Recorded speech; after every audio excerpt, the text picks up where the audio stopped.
meu nome é Aluno, quem vos fala é o professor Douglas Delmário. Vamos trabalhar hoje o direito administrativo, trabalhando no tópico Introdução da Administração Pública. O que a gente vai trabalhar, basicamente, dentro desse bloco de matéria aqui? Quando eu falo para você direito administrativo, eu tenho que primeiro trazer para você a definição. O que é direito? Direito é o conjunto de leis, é o conjunto de normas, é o conjunto de regras que vai disciplinar sobre determinado tema. Logo, direito nada mais é do que um disciplinador. Direito tributário vai trabalhar e vai ter o conjunto de regras, o conjunto de leis sobre determinado tema. Assim também, o direito administrativo é o conjunto de regras, de leis e normas que vão disciplinar sobre a administração pública do Estado. Para tanto, o direito administrativo é o ramo do direito público que vai disciplinar a relação entre as pessoas jurídicas da administração públicas, os seus órgãos e seus agentes públicos de maneira centralizada e descentralizada. Vamos trabalhar sem delongas o direito administrativo? O direito, ele é um ramo, ele é como se fosse uma árvore e dele se divide em duas partes. Eu tenho o ramo do direito público e ramo do direito privado. Basicamente, para você poder entender aqui, antes que a gente vá para o quadro, ramo do direito público é quando o objeto, a matéria do direito, ela trabalha mais o interesse público, o interesse da coletividade. Ramo do direito privado é quando se tem no direito relação entre particulares. Simples até agora, ramo do direito público e ramo do direito privado. Vamos destrinchar para ver como cai se prova? Ramo do direito público e ramo do direito privado. Ramo do direito, conjunto de regras. Ramo do direito privado, há uma relação de autonomia de vontades. Há dois particulares. Eu quero vender meu Fusca por R$5.000 e o cara que comprar, pagar 50 mil no meu Fusca. Eu posso vender o Fusca por 50 mil? Eu posso. Eu tenho autonomia de vontade. Eu tenho uma palavrinha chamada, a palavrinha que cai em prova, é a palavrinha liberdade. Eu tenho liberdade de vontade. Eu tenho autonomia de vontade. Ele quer pagar 50 mil no Fusca? Ele que pague. E eu vou vender para ele o Fusca. Porque aqui não há ninguém impondo nada a ninguém. Aqui é uma relação de quê? De igualdade. Igualdade entre as partes. Para tanto, o direito vai chamar também que essa relação no direito privado é uma relação chamada de relação de igualdade. Uma relação onde não há disparidade. Há um particular nesse polo aqui, há um particular nesse polo aqui da relação jurídica e há outro particular aqui, em outro polo da relação jurídica. Para tanto, as provas cobram de várias maneiras. Quer ver só um exemplo? É correto afirmar que no direito privado a relação jurídica é uma relação vertical. Ídolo, o que é isso? É correto afirmar que no ramo do direito privado a relação é horizontal. Ídolo, o que é isso? A pergunta é a seguinte: horizonte, você vê o horizonte assim ou você vê o horizonte assim? Você vê o horizonte assim, né? E como que ele tá? Ele tá assim, ó, uma linha reta. É uma linha reta, uma linha deitada. Ou seja, ramo do direito privado nada mais é do que uma relação, a cara da prova, relação horizontal. Simplesmente uma relação o quê? Horizontal no direito. Vai querer também da prova? O ramo do direito público. Aqui já é interessante o direito administrativo, porque o direito administrativo, ele é ramo do direito público. Direito público, Douglas, aqui não é uma relação de igualdade, aqui é uma relação de desigualdade entre as partes. Por que, Douglas, uma relação de desigualdade entre as partes? Porque no ramo do direito público há a presença do Estado. O Estado esse que é detentor e representante do interesse público. Pense comigo, aqui é o Estado representando o interesse de toda a sociedade e aqui é seu interesse do particular. Poxa, quem vai ser mais importante? O direito de toda a população ou só o seu direito, o interesse do particular? Claro que será o interesse do quê? Da sociedade. Para tanto, o direito chama isso de interesse público. No direito público, o que vale é o interesse público. A presença do Estado, representando toda a sociedade, vai sempre valer o interesse público. Douglas, então como é que se dá a relação aqui no direito privado? Simples. Aqui eu tenho o Estado, sim, na relação jurídica. E aqui embaixo eu tenho quem? Aqui embaixo eu tenho a figura do particular. Lembra dele? Então, aqui eu tenho a figura do particular. Exemplo. Propriedade privada, um hotel. E a prefeitura quer construir uma transolímpica naquela região. E o hotel é uma região muito estratégica e positiva para a estruturação desse viaduto. O que vai acontecer? A administração pública não vai perguntar se ele quer vender o terreno. para poder indenizá-lo depois da construção. Não, não, não, não. Ela vai impor a indenização. Ele vai receber o dinheiro, mas vai ser de maneira imposta. Por quê? Porque aqui é a presença do Estado, ao interesse público. Percebeu? O Estado em superioridade e o interesse do particular em detrimento do interesse público. Para tanto, a Constituição Federal e os doutrinadores dão como princípios basilares e norteadores do direito administrativo 2 princípios. Olha que legal. Eu tenho aqui a supremacia do interesse público sobre o interesse privado, e eu tenho o princípio também da indisponibilidade do interesse público. Pô, Douglas, que bacana! Quer dizer, então, que no direito público, a desigualdade entre as partes e a presença do Estado, ela existe representando o interesse público, e para isso ela terá sempre superioridade em interesse do particular, por causa de 2 princípios: supremacia do interesse público, ou seja, o interesse público sempre será superior, sempre será supremo em interesse do particular. E o princípio da indisponibilidade do interesse público. Tome cuidado. Indisponibilidade do interesse público. Não pode dispor do interesse público. Não dispor do interesse público. Vou explicar para você, ainda que não seja o momento, na hora do nosso estudo. Você é prefeito de uma localidade, de um município. Tem uma rodovia muito grande, com grande fluxo de carros, que precisa ser asfaltada. Você mora numa rua muito próxima, que tem um fluxo de carros quase zero. Você, ao invés de asfaltar a rodovia de carros, né? A estrada com um grande fluxo, asfalta a própria rua, a fim de se beneficiar. Eu te pergunto, qual é o interesse público? O interesse público é asfaltar a rodovia de grande fluxo de carros. E qual que você asfaltou? A sua. Você dispôs, ou seja, você abriu mão do interesse público. Você feriu o princípio da disponibilidade do interesse público. Voltando para o direito público e para o direito privado. Direito público, há uma desigualdade entre as partes, pois a presença do Estado, porque é o interesse público. Na relação jurídica, o Estado está em cima e o particular está embaixo. Ou seja, a relação aqui no direito público é uma relação vertical. Uma relação vertical. Ou seja, ramo do direito privado, relação horizontal. Ramo do direito público, relação vertical. Douglas, direito do consumidor, ramo do direito público, ramo do direito privado. Calma aí, entre particulares, não é isso? Sim. Ramo do direito privado. Douglas, direito civil, por exemplo, casamento. São entre particulares. Entre particulares. Ramo do direito privado. Douglas, direito penal. Calma aí, há crimes, a presença do Estado, não há? Ministério Público, polícia, a matéria também é de interesse público. Tá bom, direito penal, ramo do direito público. Viu como é que é simples? Ramo do direito privado e ramo do direito público. Fonte do direito administrativo. Douglas, o que são fontes do direito administrativo? Simples, meu nobre. Fonte de água. O que é uma fonte de água? É de onde surgiu a água. O que é fonte do direito administrativo? É de onde surgiu o direito administrativo. Para tanto, a lei foi a fonte primária do direito administrativo. Foi de onde surgiu primeiramente a administração pública. Logo, no artigo 37, você pode ver lá, até o artigo 41, delineada notadamente na Constituição, a administração pública. Logo, lei em sentido amplo definiu quem foi o quê? A administração pública. Por que lei em sentido amplo, Douglas? Porque não só a Constituição Federal definiu quem é a administração pública. O decreto 200 de 67, o decreto-lei também definiu quem são as pessoas da administração pública.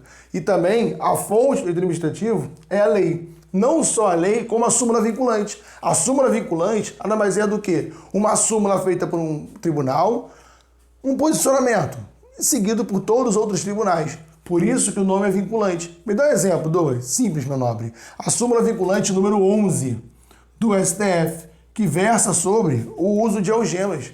Fala quando é lícito o uso de algemas.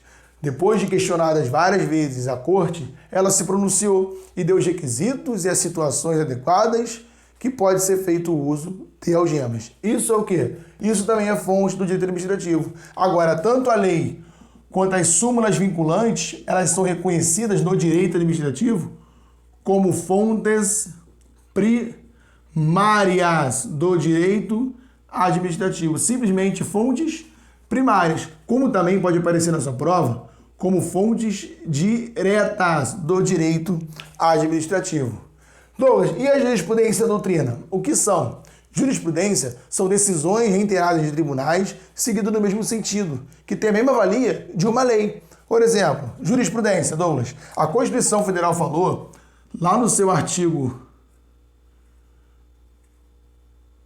que após 3 anos de efetivo exercício, o servidor público iria ter estabilidade no cargo público após a aprovação do Estado probatório. Foi lá a Constituição Federal e falou isso.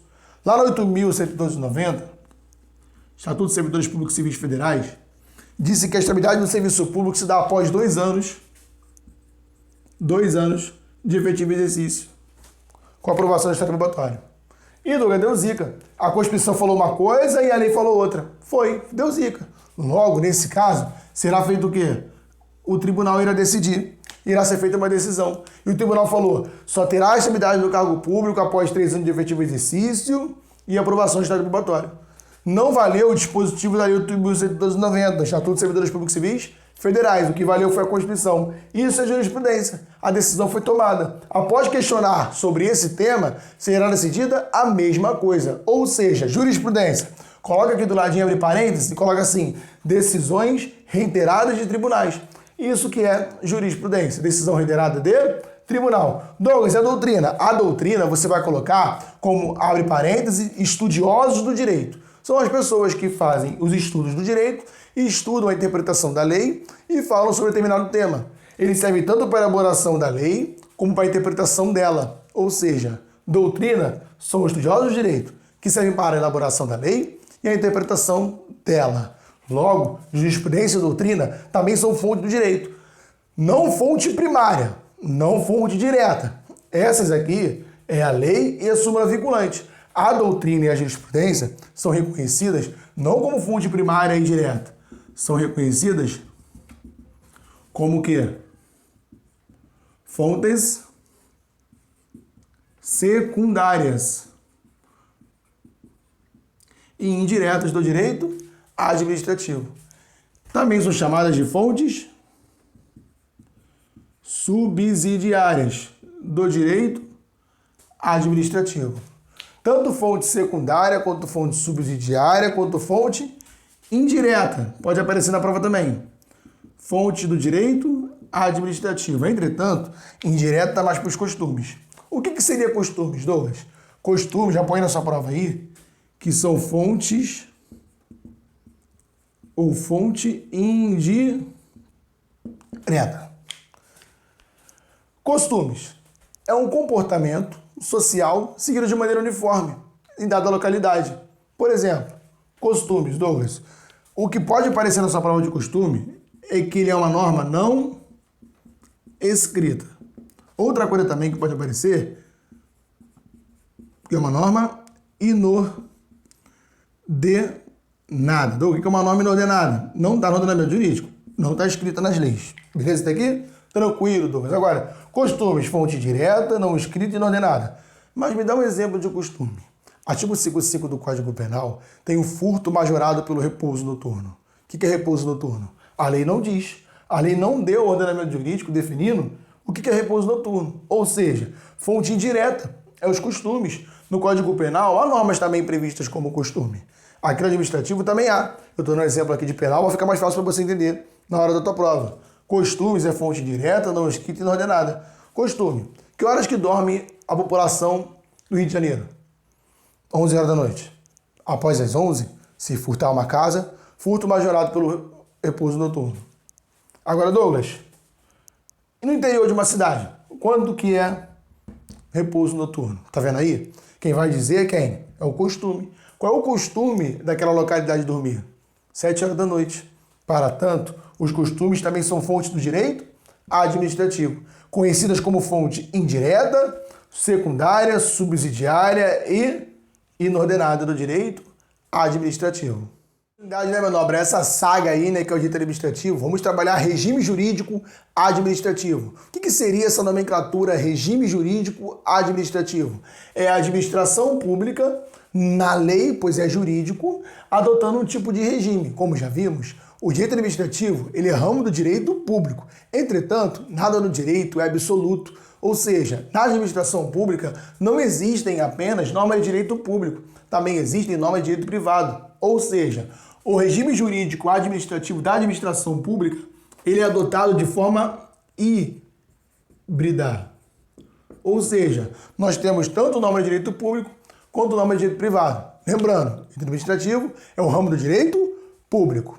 Douglas, por que o direito administrativo é ramo de direito público e sempre sobrepõe o ramo de direito público? Por causa de dois princípios.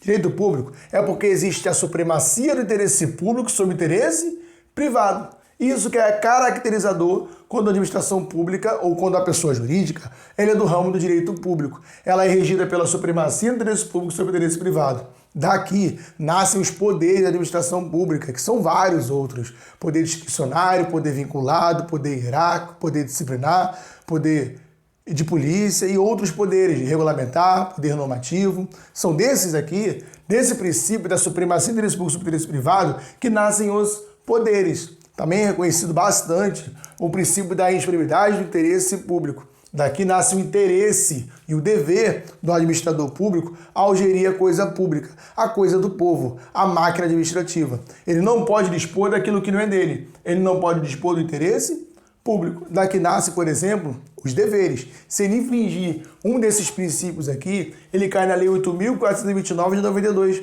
a Lei de Improbidade Administrativa, onde diz na Constituição Federal, no artigo 37, parágrafo 4º, os atos de improbidade administrativa importarão suspensão de direitos políticos, perda da função pública, ressarcimento erário, indisponibilidade de bem na medida de degradação prevista em lei, sem prejudicação penal cabível, ou seja, isso é texto de lei que eu falei para você. Se o administrador público infligir a supremacia do interesse público sobre o interesse privado ou a indisponibilidade do interesse público, ele vai entrar na lei de improbidade administrativa. Mas, Douglas, dado o regime jurídico administrativo, o que é pessoa jurídica? Lembre-se, a pessoa jurídica ela foi criada de acordo com o Lopes Meireles, de acordo com o princípio da ficção jurídica. No direito, existem dois tipos de pessoa. Tem as pessoas que são chamadas de pessoas físicas, que são seres, como são chamadas, de seres naturais. E existem quem? As pessoas jurídicas, que, como eu disse a você, de acordo com o Lopes Meireles, existe no mundo da ficção, o princípio da ficção jurídica. Agora, Douglas, o que é pessoa jurídica? Pessoa jurídica é aquela pessoa que possui direitos e obrigações, que com direitos e obrigações, ou seja, com coisa boa e com coisa ruim, ou seja, com direitos e com deveres, ela possa angariar patrimônio e bens. Toda pessoa jurídica ela tem direitos e obrigações, podendo o quê? Angariar patrimônio e bens. Essa é a definição mais objetiva para a hora da sua prova sobre pessoa jurídica. Douglas, o que é pessoa jurídica? É um certificado nacional de pessoa jurídica, o CNPJ, não existe no mundo físico, você não consegue tocar numa pessoa jurídica. Entretanto, não, né? Direitos, obrigações e patrimônios e bens é o que caracteriza a pessoa jurídica também. Outra coisa bastante importante também é que ela possui capacidade processual. Ela pode ser autora ou ela pode ser réu no processo. Ela pode levar alguém no pau ou levar ou ser processada. Essa é a pessoa jurídica. Não confunda na hora da sua prova, pessoa jurídica, jamais. De novo, jamais. Não confunda a pessoa jurídica com o quê? Com órgão. Ou seja, não confunda a pessoa jurídica com órgão público. Órgão público jamais possuirá obrigações, jamais possuirá direitos, jamais também órgão público terá alguma coisa. Órgão público não tem nada. Órgão público não possui nada. Nem patrimônio e nem bens. Então risca o que não pode aparecer na sua prova. Órgão público não é pessoa jurídica. Órgão público não tem obrigações e nem direitos, nem patrimônios e bem. Órgão público não tem, em regra, também, a famosa capacidade processual que nós vimos aqui. Por que, Douglas? Em regra, porque você vai ver comigo na teoria do órgão que existem órgão público de acordo com o quê? O escalão do poder, a sua posição estatal. Independente, autônomo, superior e subalterno. E os órgãos independentes e autônomos possuem a capacidade processual quando for mandado de segurança coletivo para poder proteger direitos e prerrogativas funcionais do próprio órgão. De regra, órgão público não possui nada. Não possui obrigações, nem direito, capacidade processual, muito menos patrimônio e bem. Órgão público não possui nada. Quem possui, Douglas? Pessoa jurídica. E o que pessoa jurídica possui, Douglas? Personalidade jurídica. Lembre você não é uma pessoa? Pessoa possui personalidade, sim ou não? Sim. Logo, pessoa jurídica possui o quê? Personalidade jurídica. O que é personalidade jurídica? Direitos e obrigações para poder ter patrimônios e bens e capacidade processual. Quer levar alguém no pau, ou ser levada no pau, ou ser processada por outro alguém. Lembre-se sempre disso. Não se engane com isso na hora da sua prova. Douglas, vamos supor que eu passo na Polícia Federal, Rodoviária Federal, Polícia Civil de alguns estados, ou na Polícia Militar, e dou um tiro em alguém. Eu pego a arma de fogo, pum, dou um tiro no cara e dou um tiro errado. A família do policial vai processar quem? A mim, que sou policial? A Polícia Militar do Rio de Janeiro? A Polícia Civil? O órgão que eu tiver alocado? Ou ela vai processar a pessoa jurídica? Lembre-se, órgão não tem nada. Não vai processar nem a mim e nem o órgão público. Vai processar quem? A pessoa jurídica. Por quê? Porque eu estou em imputação à pessoa jurídica que estou ligada. Então lembre-se de uma coisa, órgão público não possui nada. Trabalhando essa noção aí de pessoa jurídica, que possui personalidade jurídica, que é direitos e obrigações, patrimônios e bens. E capacidade processual, que não tem nada a ver com o órgão público.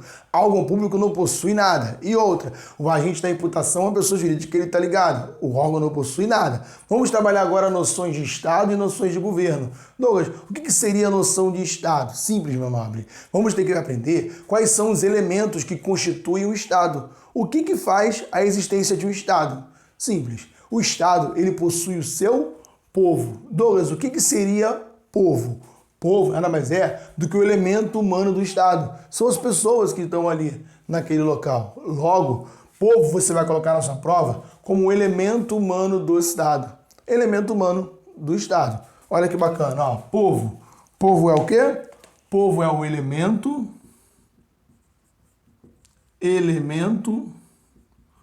humano do Estado. Elemento o quê? Humano do Estado. Mas esse elemento do humano do Estado é de maneira genérica ou é de maneira estrita? De maneira estrita. Ele há um vínculo jurídico específico, ou seja, esse elemento humano do Estado, essas pessoas que estão dentro do Estado, elas têm que ter a nacionalidade, tanto ser brasileiro nato como ser brasileiro naturalizado. Então, para que possamos fazer parte do povo, nós temos que ter o quê? Nós precisamos ter um vínculo, que ele é feito pela lei, por isso ele é o quê? Jurídico da nacionalidade. Um vínculo jurídico da nacionalidade. Ou seja, eu tenho tanto que ser brasileiro, chamado de brasileiro nato, ou brasileiro naturalizado. Então quer dizer, então, Douglas, que o povo é elemento humano do Estado, que possui um vínculo jurídico específico que é a nacionalidade. Só os nacionais fazem parte do povo, tá certa a questão. E que o povo é o brasileiro nato e o brasileiro naturalizado. Uma vez que nato e naturalizado é a mesma coisa, porque ambos são nacionais. Muito bem até aqui nesse momento. Douglas, o que é território? Território é o espaço geográfico em que se habita um governo soberano. Como assim, Douglas? Território. Na prova apareceu o seguinte, território nada mais é do que o espaço geográfico. A definição de território está definido pelo Código Penal, pela doutrina. O que é espaço geográfico? No direito penal é 12 milhas em mar abaixo, sentido mar aberto. E todo espaço territorial, terra firme. E esse é o nosso território. Para aparecer o quê? Espaço geográfico. Douglas, e governo soberano? Governo soberano nada mais é do que a vontade suprema do Estado. Todo mundo está sujeito à vontade suprema do Estado. Existe alguém nesse território que manda nesse povo com uma vontade suprema, um poder de coerção. Eu mando no povo. Esse é o governo soberano. Outra característica de governo soberano não só é a vontade suprema, mas também, bem como também, ele não está sujeito, ou seja, ele não pode estar sujeito, não sujeito à vontade externas. Não sujeito a vontades externas. Esse é o elemento do Estado. Pode que assim na tua prova é correto afirmar que elementos do Estado são povo, território e governo soberano. Tá certinho. Povo são os nacionais, tanto nato quanto naturalizado. Território, o espaço geográfico correspondente, onde exerce o quê? A soberania, o governo soberano. Que governo soberano? 2. A vontade suprema dentro do território nacional. E outro, a independência internamente, externamente, perdão. Ou seja, no âmbito internacional. Nenhum país manda no território que é soberano. Nenhum outro país pode mandar aqui dentro. Isso é o quê? Não sujeito a vontades externas. Pode cair também para você de maneira um pouco mais aprofundada. Ou seja, povo, território e governo soberano. E pode cair o que também? E pode cair a finalidade. Aqui eu vou fazer um adendo que eu quero que você não se perca na hora da sua prova. Finalidade. Que de acordo com a doutrina é definida como o quê? O bem comum. O Estado tem como alvo o bem comum. Lembre-se sempre disso. Tudo bem até aqui? Tranquilo, Douglas. Trabalhando então as noções de Estado e noções de governo. Vamos à nossa forma de Estado. A forma de Estado, ela é a federação. Antigamente, na época do rei, do monarca, o centro do poder era na mão do rei. Ele era centralizado, assim diz na hora da sua prova. Hoje em dia, o centro do poder não existe mais. A visão do monarca está muito obsoleta. Hoje em dia, o nosso país, Estado Democrático de Direito, vive uma federação, que é o contrário do poder centralizado na mão do rei. Hoje o poder é descentralizado. Ele é dado aos estados, governadores, é dado aos municípios, prefeitos e é dado ao presidente da República no âmbito nacional. Sendo assim, a federação ela era nada mais nada menos do que diversos centros de poder.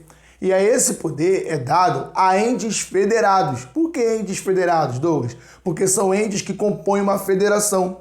Logo, temos aqui no nosso quadro os entes federados, União, Estado, Distrito Federal e os municípios. Esses são os entes federados. Eu tenho no âmbito nacional o presidente da República, eu tenho no âmbito regional os governadores dos estados, eu tenho no âmbito local os prefeitos e tenho no âmbito distrital os governadores distritais. Ou seja, o centro do poder, que era na mão do rei, hoje está descentralizado. Para quem? Para os entes federados. Logo, esses entes federados possuem independência.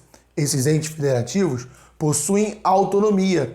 Independência e autonomia. A autonomia que vai cair na sua prova um dia. Administrativa, financeira e política. Douglas, o que seria autonomia administrativa? Simples, meu nobre. A autonomia chamada de autonomia administrativa nada mais é do que autonomia de gestão. De gerir a própria pessoa jurídica, o próprio ente federativo. Logo, também existem autonomias chamadas de autonomia financeira. O que é autonomia financeira, Douglas? Simples, meu nobre. Autonomia financeira é que a União, Estado, DF, município, entes federativos, entes federados, possuem seu próprio orçamento público. Outra autonomia também bastante bacana é a autonomia chamada de autonomia política. Douglas, o que é autonomia política? Essa daqui é muito mais delicada. Dentro da União, Estados, DF e município, possui poder executivo, legislativo e judiciário. Ou seja, dentro da União, Estado, DF e município, possui os 3 poderes. E por possuir o poder legislativo, ele tem a capacidade de criar leis. Ou seja, União, Estado, DF e município possui lei federal, lei estadual e lei municipal e lei distrital. Por isso, a autonomia também dada a ele é a autonomia política, que nada mais é do que a autonomia de criar leis. Capacidade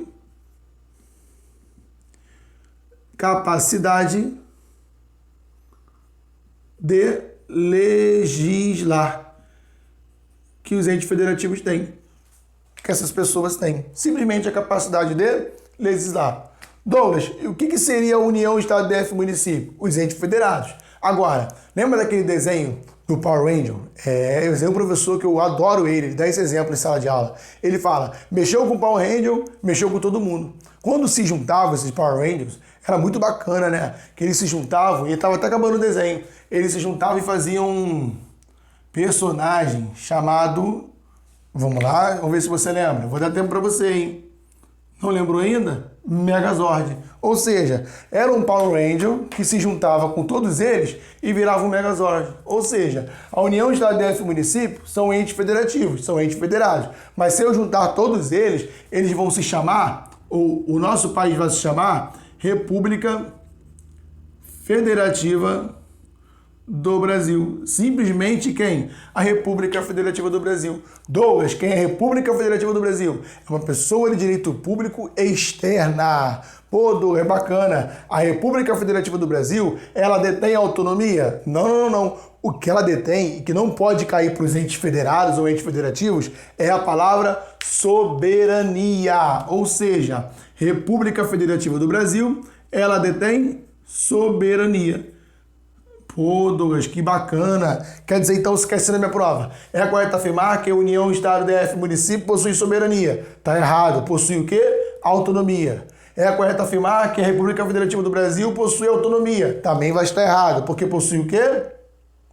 Soberania e não possui autonomia. Cuidado para não inverter na hora da prova. República Federativa do Brasil possui soberania. Entes federativos possuem autonomia administrativa, gestão, financeiro, próprio orçamento e política, capacidade de legislar. Dada essa característica e dada a República Federativa do Brasil, que detém soberania, entes federativos possuem autonomia e característica de cada uma delas, eu vou falar com você agora a forma de governo. A forma de governo dos nossos entes federativos.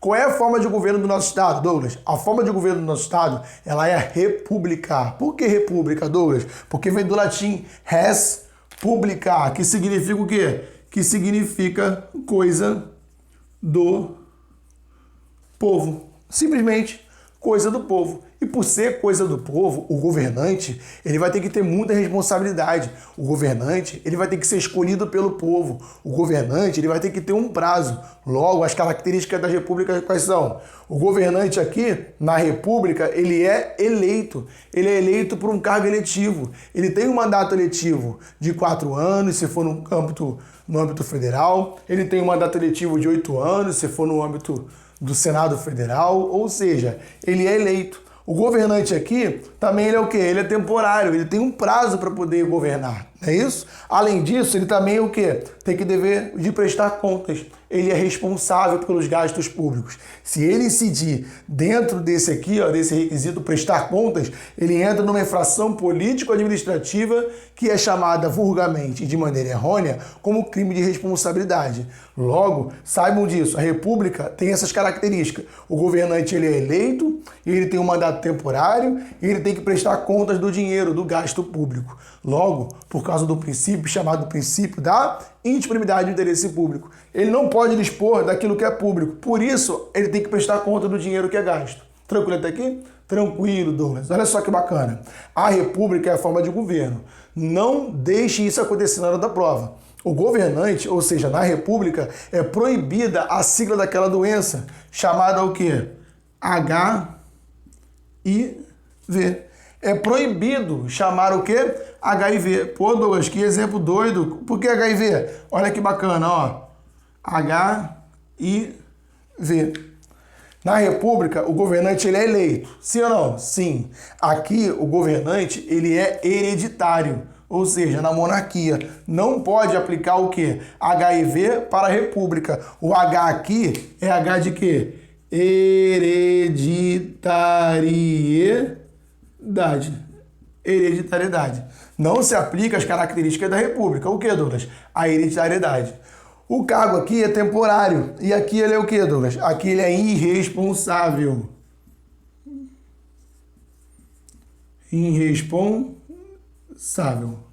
Douglas, aqui ele é vitalício. Não, aqui na República ele não é vitalício. Por que ele não é vitalício?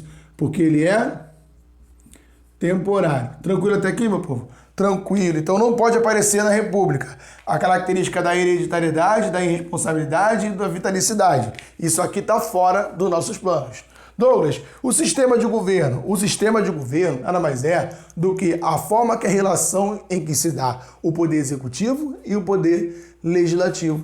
O nosso sistema de governo, fique sempre atento a isso na hora da nossa prova, é presidencialista, ou seja, o sistema de governo ele é classificado como Presidencialismo é o nosso sistema de governo. Por quê, Douglas? O outro seria parlamentarismo. O parlamentarismo não é o nosso sistema de governo. Douglas, grava o que é e o que não é eu deixo para dizer que não é. Tranquilo? Tranquilo.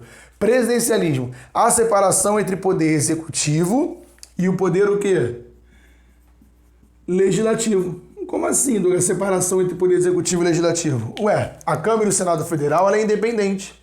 O presidente da República também é independente, faz o que ele quiser. Há uma separação entre esses poderes aqui. Parlamentarismo não. O primeiro-ministro depende bastante do apoio do Congresso. Se ele não tiver o apoio do Congresso, ele pode ter até mesmo ser substituído. Entrar com a ferramenta chamada recall ou até mesmo processo de impeachment. Nesse caso aqui, não é admitido. O poder executivo e o poder legislativo, eles são independentes. No parlamentarismo, não. Há uma relação de interdependência entre eles. Tá bom até aqui? Tranquilo, Douglas. E o presidente da República, Douglas, no presidencialismo, ele acumula as funções de chefe de Estado e de chefe de governo. No parlamentarismo, o ministro ocupa a posição de chefe de governo e o chefe de Estado ocupa a posição internacional, ou seja, no âmbito internacional, entre o quê? Entre os países externos. No Brasil, não. No presidencialismo, que é o nosso sistema de governo presidencialista, ele acumula tanto o presidente da República, o chefe de Estado, essa função, como também chefe de governo. O que costuma cair em prova, Douglas? Simples. Quando cai chefe de Estado, você coloca que Estado é chefe de Estado, porque a relação ela é externa. Pronto, Douglas, batei com você aqui. Ao quê? A característica do chefe de Estado. E chefe de governo, Douglas? Aqui você vai marcar que a característica ela é o quê? Chefe de governo.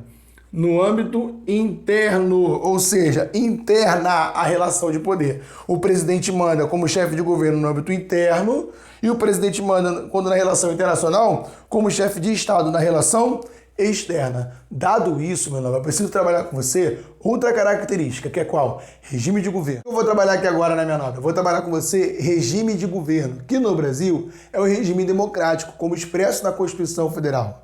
Regime democrático. O que significa democrático, Douglas? Democrático. Democratos. Poder do povo. Todo poder emana do povo, de acordo com o parágrafo 1º da Constituição Federal. Está escrito assim: todo poder emana do povo, que recebe representantes eleitos ou indiretamente no termo dessa Constituição. Nesse caso aqui, democrático significa o quê? Todo poder emana do povo, que pode ser exercido de maneira direta ou de maneira indireta. Para tanto, a Constituição Federal deu que o regime democrático, ou seja, que a nossa democracia ela é caracterizada como democracia semidireta.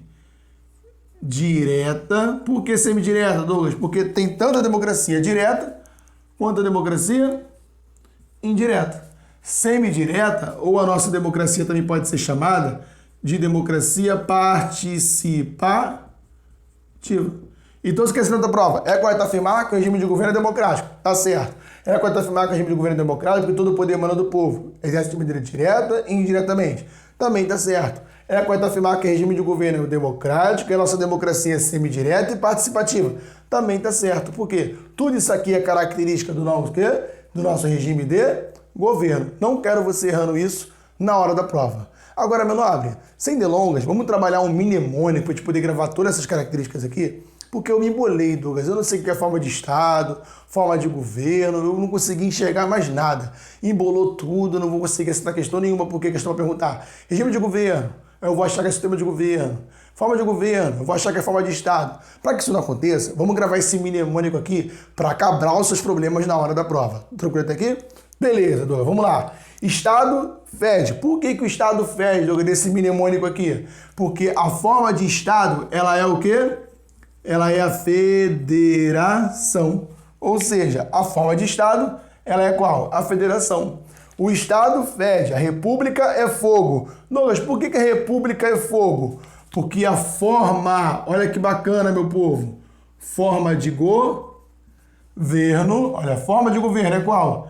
Republicana. Olha que bacana, a forma de governo ela é republicana. O presidente é sistemático. Por quê? O sistema de governo é qual? É o presidencialista. Simplesmente o presidencialista. E o regime é qual? E o regime é democrático.